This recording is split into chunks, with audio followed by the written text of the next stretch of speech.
How can we stop taking a position? How can we stop pushing and pulling?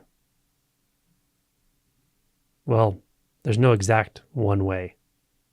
It happens how it happens for you. But it has to do with seeing clearly, specifically seeing that there's nothing to push or pull on. There isn't something there that is requiring your management. There isn't something there that's requiring you to figure it out, or that's requiring you to come up with the right map or figure out how to navigate. All of the navigation, map making, managing, solving, all of that refers only to itself. Struggle only struggles with struggle. So we learn this by looking closely and being honest with ourselves. And then we pick up the signature of struggle. We pick up the signature of taking a position and then trying to defend that position. When we pick up that signature, when we feel what it feels like, when that starts happening, we can look really closely at it. Look right into that mechanism. See if there's anything there at all. Is there any need to struggle? Is there anyone struggling? What is struggle? But don't ask these questions intellectually. It's important to find your way into the actual feeling first.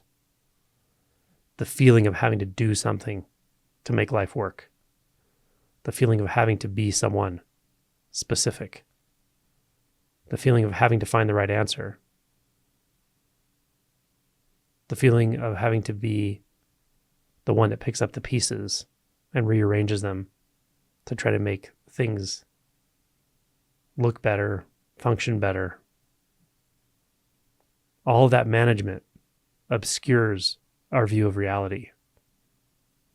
It makes reality look heavy,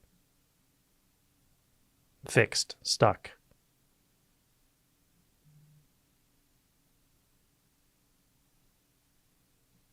It makes it appear as if struggle is necessary. Like we're here to struggle. We're here to push.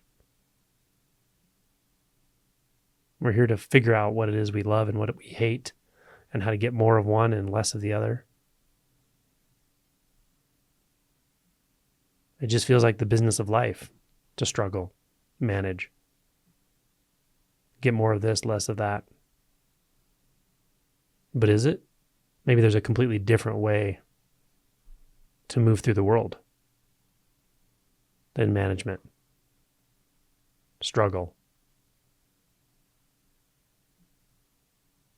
How would that be? Well, first, it's helpful to figure out, find out, come into contact with what the struggle actually feels like. Then inquire deeply into it to see, is there anything actually there? Is there anyone struggling? Is there anyone that could push or pull on experience? Does a desire or an aversion actually exist somewhere, anywhere? When we see all this clearly, then we have access to the other possibility.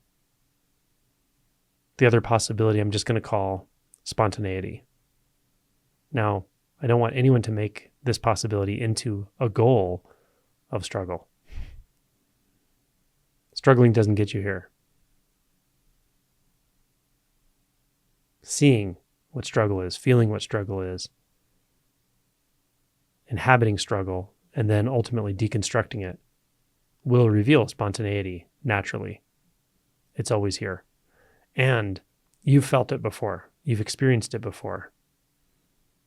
Everyone has had flow states. Everyone has had periods of profound spontaneity. Feels like everything's moving fluidly, like a fish slipping through the water, like a feather falling, like raindrops in a puddle. Just that simple. Just that natural.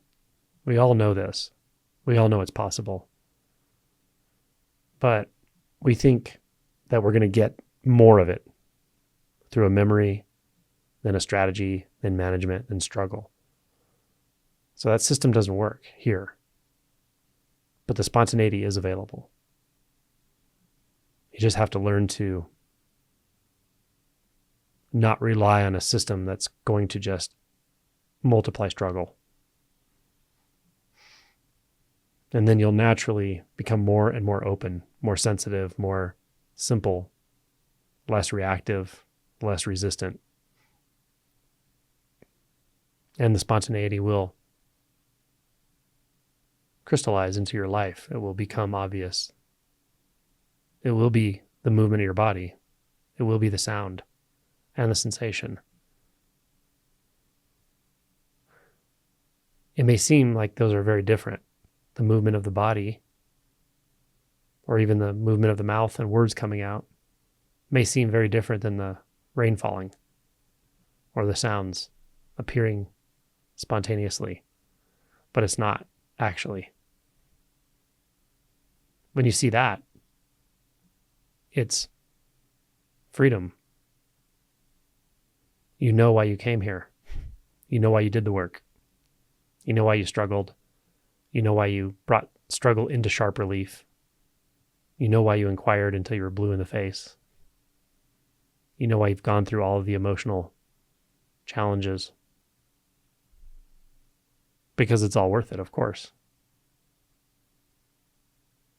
It's worth it to be free of it. It's worth it to suffer so acutely that you decide to stop. You set suffering aside. And the spontaneity and freedom overtake.